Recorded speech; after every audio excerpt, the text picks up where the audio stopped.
Baik teman-teman, selamat datang kembali. Pada kesempatan kali ini saya akan membahas mengenai berita ya kemarin ya. Jadi saya kemarin ditanyain oleh salah satu member di grup Telegram Saham Profit ya. Grup Telegram saya, dia tanya, Pak Sunar, apakah sekarang saatnya untuk keluar dari pasar saham ya, terutama seperti itu ya. Eh, saya bilang, kenapa? Karena dia bilang dia ada baca berita barusan ya. Kemarin malam dia bilang ya ada salah satu berita yang mengatakan pasar modal terguncang, 32 saham anjlok hingga ARB. Kemudian koma ada apa gitu tanda tanya ya, itu judul beritanya. Jadi saya langsung tunjukkan beritanya, nanti linknya juga saya cantumkan di video deskripsi bawah ini ya. Jadi ini beritanya eh, di Detik Finance ya. Ini juga sama beritanya di CNBC Indonesia juga sama ya. Masih dalam satu grup kurang lebih ya. Jadi di sana diberitakan pasar modal terguncang 32 saham anjlok hingga ARB ada apa gitu ya. Nah, kita akan bahas apa benar sih berita yang diberitakan ini 32 sahamnya anjlok hingga ARB. Apakah beritanya benar atau hoax gitu ya. Saya di sini tidak menilai berita itu tersebut benar atau tidaknya. Nanti yang saya bahas adalah faktanya ya. Jadi nanti Anda simpulkan sendiri apakah ini berita yang benar atau hoax ya. Anda simpulkan sendiri. Saya hanya sampaikan faktanya. Tapi sebelum itu saya mau share mengenai workshop yang akan datang ya. Jadi sebelumnya setiap tahunnya itu saya selalu mengadakan workshop dagang saham ya mengenai saham untuk analisa teknikal maupun fundamental. Jadi ini yang sebelumnya tahun 2019 ya, di awal-awal tahun ini sebelum pandemi ya. Jadi saya mengadakan workshop, waktu itu pesertanya banyak banget ya, sekitar 100 orang dengan analisa teknikal, kemudian eh, workshop Basic 12 juga saya adakan, ini di Surabaya, kemudian di Yogyakarta, dan juga di Medan seperti itu ya. Dan juga sampai ke Bali ya, luar pulau ya. Dan cukup sukses dan banyak yang terbantu juga. Nah, untuk event yang akan datang, saya akan mengadakan event eh, workshop juga. Dan workshop kali ini mengenai 7 langkah praktis profit maksimal di saham ya, seperti itu ya. Jadi batch ke-21. Nah, bedanya dengan yang sebelumnya, ini lebih ke praktek langsung ya. Jadi materinya itu dasar berdagang saham, yang saya tercantumkan di sini ya, financial market cycles, kemudian cara praktis screening saham, buy and sell rules, sell short dan buy to cover ya, risk management, money management, kemudian mengenai portfolio ya. Seringkali saya ditanya apa Pak Sunar, kalau kita punya portfolio apa perlu dibagi dua untuk investasi dan untuk trading seperti itu ya. Dan di sini saya bahasnya dari segi pandang dari salah satu buku yang terkenal ya. Jadi saya tunjukkan ini yang sudah terkenal bukunya mengenai investasi sebenarnya buku ini ya. The Intelligent Investor ya. Ini bukunya oleh Benjamin Graham ya.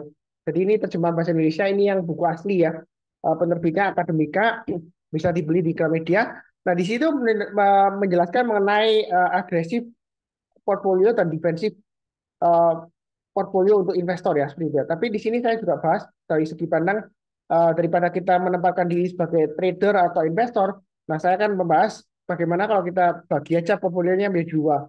Yang satu adalah agresif portfolio yang isinya saham-saham yang agresif ya, yang dapat memberikan kita cuan tinggi. Kemudian yang satunya untuk defensif ya, mungkin untuk jangka menengah atau jangka panjang ya, yang blue chip yang bagus ya seperti itu ya. Saya akan jelaskan di sana. Kemudian saya bahas mengenai deteksi bandar tanpa bandarmologi ya. Jadi gimana caranya dan juga eksekusinya automatic order. Jadi kita itu nggak perlu terlalu bingung ya. Setiap kali dilihatin terus, takut sahamnya turun, terus dipantau setiap saat. Akhirnya kita nggak konsentrasi terhadap apa yang kita kerjakan utamanya ya. Misalnya kita maunya trading nyantai ya sambil kerja atau kesibukan sehari-hari ya. Terus akhirnya kita panik terus ya, takut marketnya turun atau gimana. Nah, bagaimana kita trading yang benar dengan menggunakan automatic order execution-nya seperti itu ya. Jadi saya akan bahas di workshop-nya di Sabtu 25 Februari 2023, jamnya jam 8 sampai jam 4 sore ya. Jadi full full event ya. Workshopnya onsite ya, langsung di Jakarta ya, bukan online ya, onsite. Jadi lokasi akan diumumkan menyusul. Yang berminat silakan mendaftar, biayanya 850.000 per orang ya. Pendaftaran langsung ke nomor WhatsApp saya ya.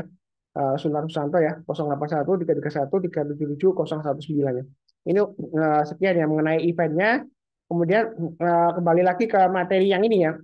Nah, kalau kita baca mengenai beritanya ya, uh, IHSG hari ini ya, maksudnya hari Jumat ya, tanggal 10 Februari 2023, terkoreksi cukup parah.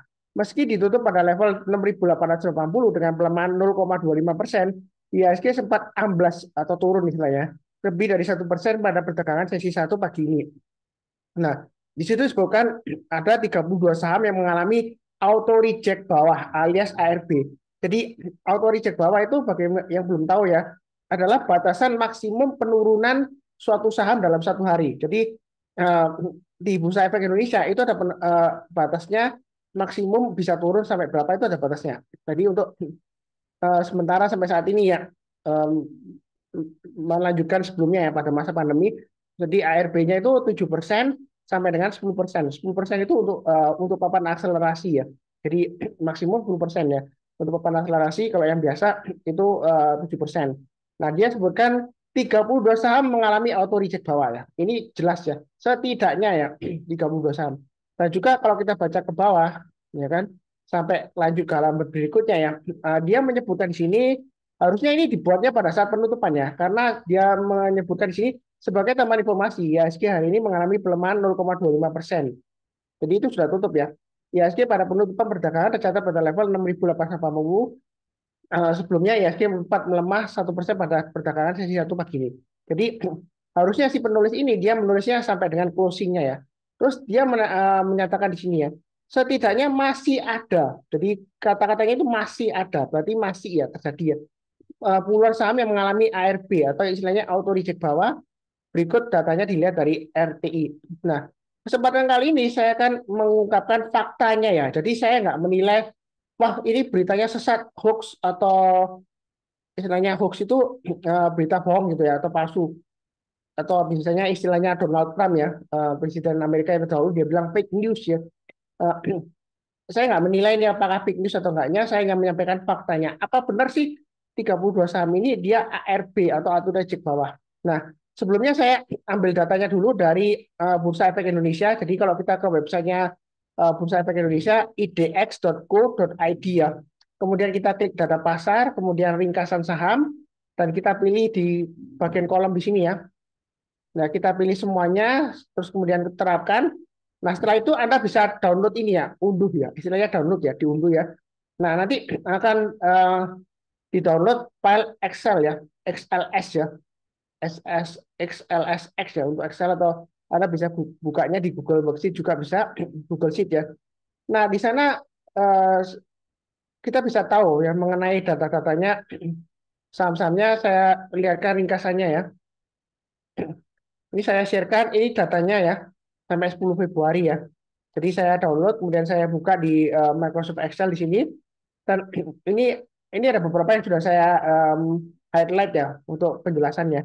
Jadi ini lengkap ya, mulai dari AALI itu yang paling atas ya berdasarkan kode sahamnya, yang terakhir sampai 845 saham ya. Sampai yang terakhir adalah Cyrex ya. Nah, kalau kita perhatikan di sini di ini saya bikin kolom namanya close ya. Jadi saya buat perhitungan antara penutupan dengan close sebelumnya ya. Jadi saya hitung di sini, saya tambahkan kolomnya. Nah, kalau kita short ya, kita urutkan di sini ya, berdasarkan smallest ya. Berarti yang eh, istilahnya itu turunnya paling dalam ya, smallest ya. Nah, kalau kita lihat ini ada satu yang ARB sampai 10% ya, emiten euro karena dia papan akselerasi jadi 10% ARB-nya auto reject bawahnya. Nah, kalau kita hitung kita highlight di sini ya sampai ke bawah ini sampai emiten yang terakhir ini emiten sampai kurang lebih sampai ini ya emitennya Goto ini ya. Nah, di sini kalau kita lihat sebenarnya ARB-nya yang di close ARB itu ada sekitar kalau kita perhatikan di sini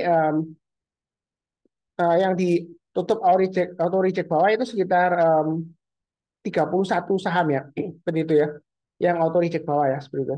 Nah, berarti apakah berita itu benar? Nanti kita lihat daftar sahamnya yang dia daftarkan gitu ya, yang dia kemukakan dia, seperti itu ya.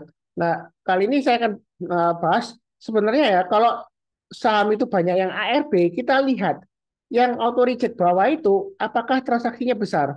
Saya cenderungan eh, analisanya ya kalau kita lihat panik atau enggaknya marketnya ya kalau banyak ARB, kita lihat yang transaksinya di atas 5 miliar ya.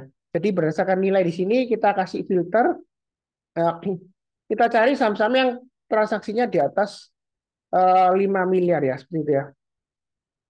5 terus 1, 2, 3, 4, 5, 6, 7, 8, 9 ya.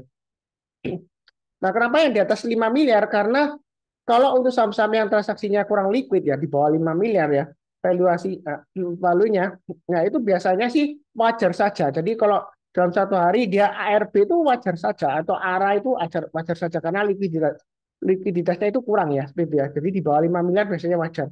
Yang kita perlu perhatikan adalah yang saham-saham yang di atas 5 miliar ya, biasanya seperti itu ya. Nah, kita lihat di sini yang auto reject bawah ya untuk yang di atas 5 miliar itu sebenarnya kurang lebih ada di sini hanya 8 saham ya. Nah, apakah karena 8 saham ini kita jadi panik? Kita lihat aja mengenai grafiknya ya. Sebentar saya sharekan langsung ya datanya di sini.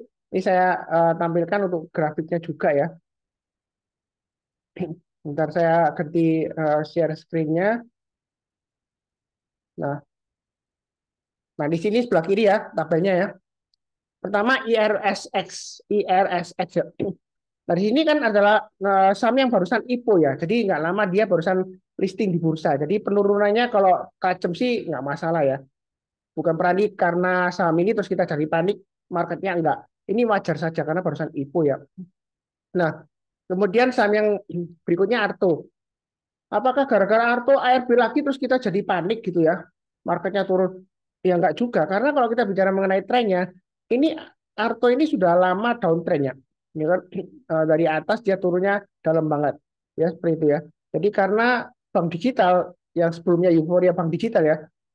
Nah, itu ternyata bukan berarti dia bakalan untung lebih besar daripada yang bank konvensional. Ya ternyata bank digital sampai saat ini dia masih belum benar-benar bisa profit tinggi ya seperti itu ya. Makanya sahamnya juga direspon turun ya. Nah, ini juga wajar ya Arto ya.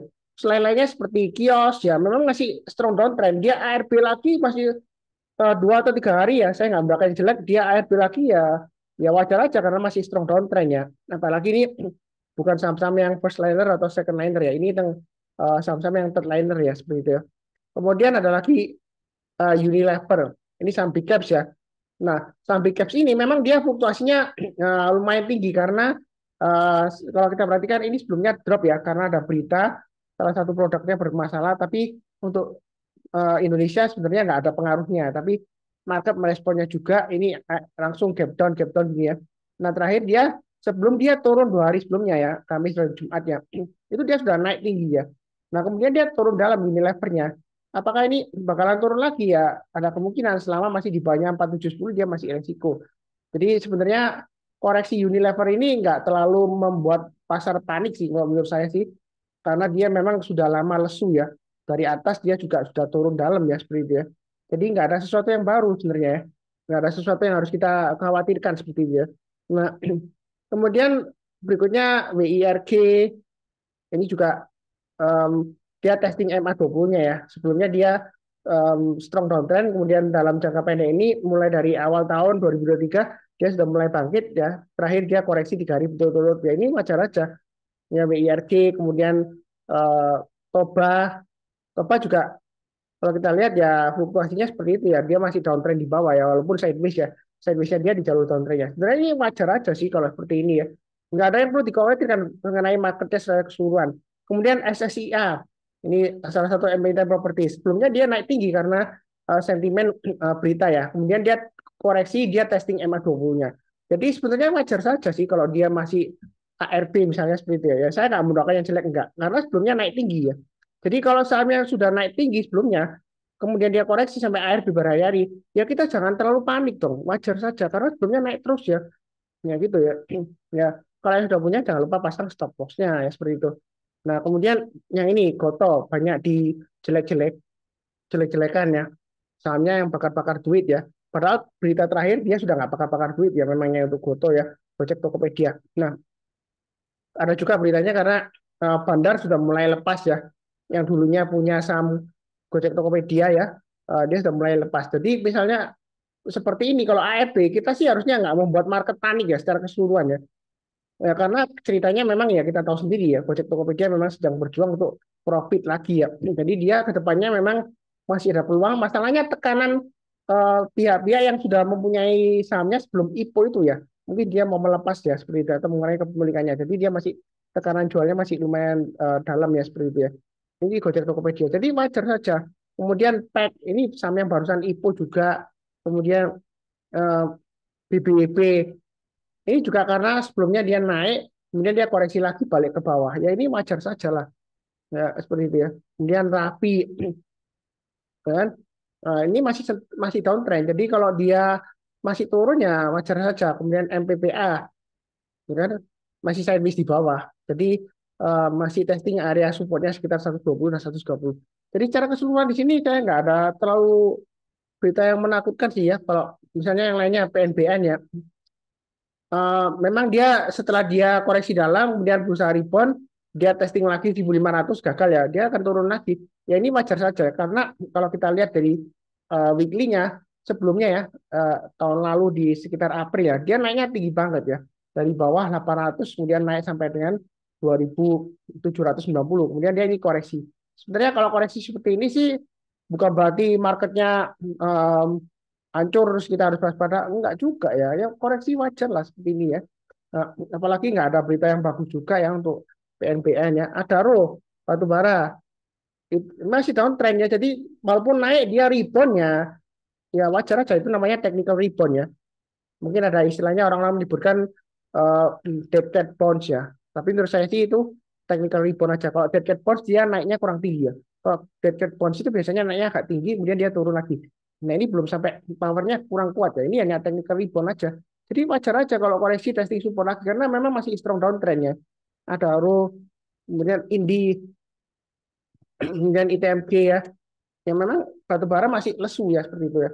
Nah sekarang kita coba kembali lagi ke kebenaran berita yang tadi ya. Jadi saham-saham yang disebutkan di berita ini ya.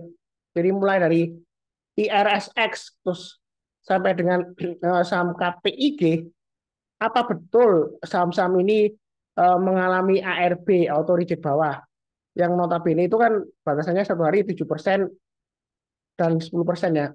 Nah, seperti itu ya, 10% untuk saham akselerasi. Nah, ini saya ada bikinkan spreadsheet-nya. Jadi untuk mengecek apa betul sih yang diberitakan itu ya, saya nggak menjelek-jelekan berita tersebut enggak. Ya mungkin aja ada kesalahan teknis ya seperti itu ya. Kesalahan teknis yang mungkin nggak disengaja lah ya. Jadi kalau kita lihat di sini, ya kan kode sahamnya di sini, saya urutkan berdasarkan em, yang turunnya paling dalam ya, IRSX di sini ya. Ini kalau kita lihat sampai turun ke belakang ya, itu yang ARB pun sampai kurang lebih ya cuma sekitar 11 saham aja ya.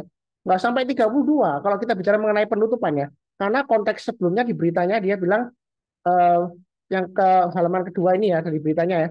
Itu sampai penutupan masih ada ya seperti itu. Setidaknya masih ada. Berarti waktu dia nulis penutupan ini kan harusnya masih ARB ya. Tapi mungkin kesalahan teknis di sana ya.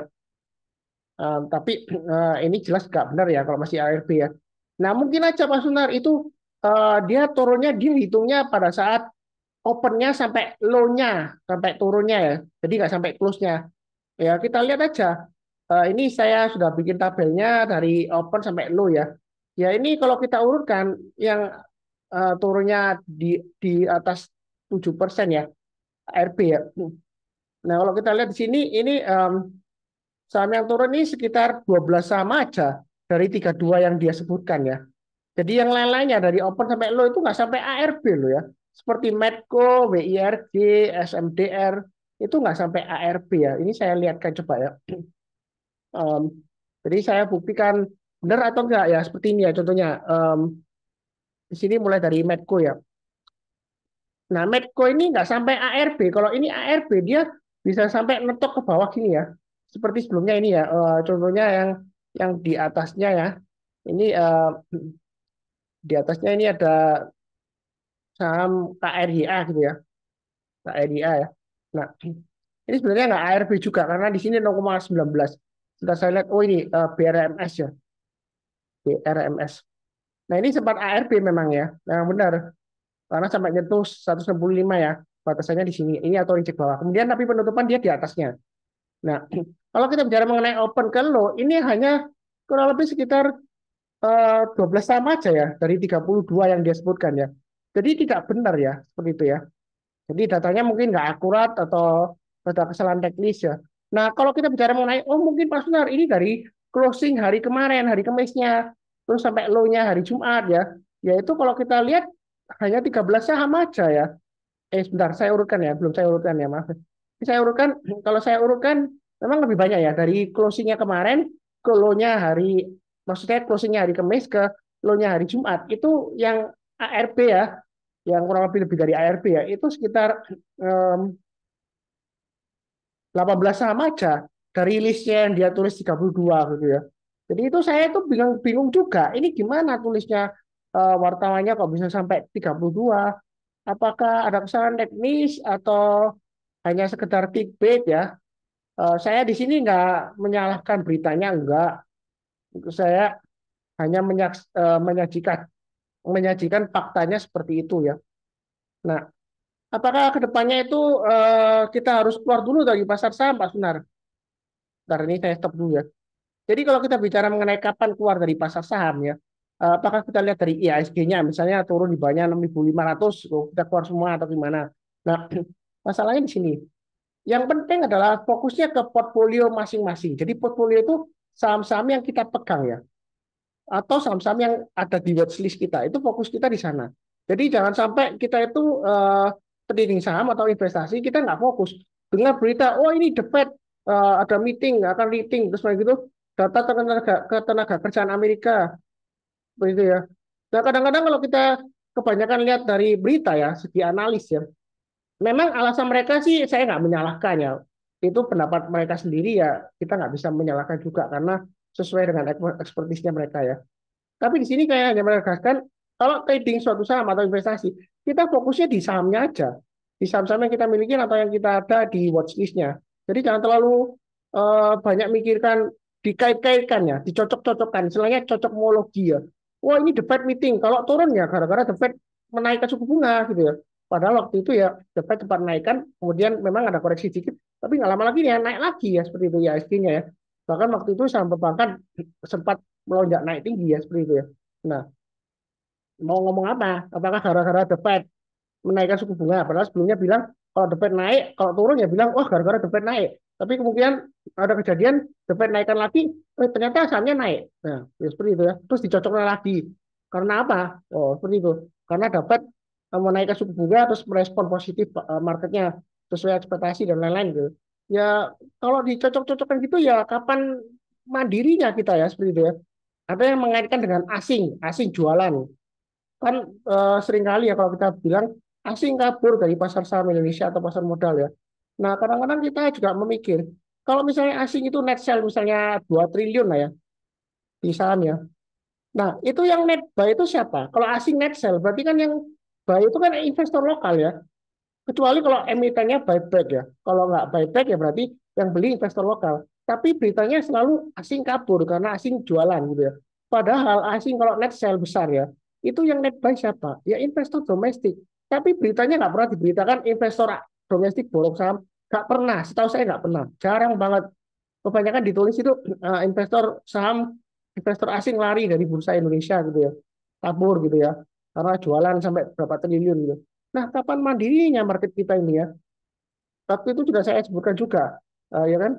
Waktu sahamnya kalau lihat Amerika S&P 500 gitu ya, tahun lalu ya, itu kan sempat turun-turun terus ya akhir tahun lalu ya. Ya mulai awal tahun ini dia mulai bangkit ya. Akhir tahun lalu turun-turun terus, ya kita masih positif ya year to date-nya. Nah, kalau memang market kita ngikutin market US ya harusnya turun juga dong. Padahal kan kita positif year to date-nya ya, seperti itu ya. Jadi jangan terlalu memperhatikan berita. Kadang-kadang berita kita cek dulu apakah memang valid, benar atau hoax tadi ya, nggak benar ya, ya seperti itu ya. Eh, saya hanya menyajikan faktanya dan ini data-datanya bisa Anda download sendiri. Kemudian ada link beritanya juga Anda bisa cek ya. Jadi kita itu harus selalu memegang teguh prinsip ya, bahwasanya jangan mudah terpengaruhi ya. Harus ada punya pendirian sendiri, mindset kita harus mandiri juga ya. Sudah lama bangsa Indonesia kita itu merdeka ya, tapi kadang-kadang kita itu belum mandiri ya mindsetnya ya. Masih eh, istilahnya itu menggantungkan diri pada asing lah kalau di pasar modal ya.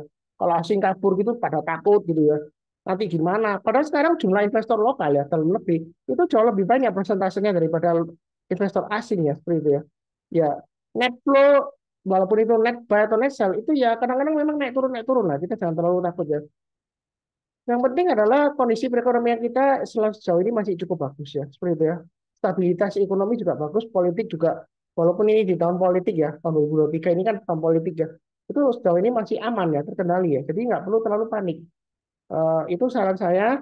Dan seperti biasanya yang barusan kenal channel Saham Profit ya, jangan lupa subscribe, like, nyalakan lonceng notifikasinya supaya nggak ketinggalan.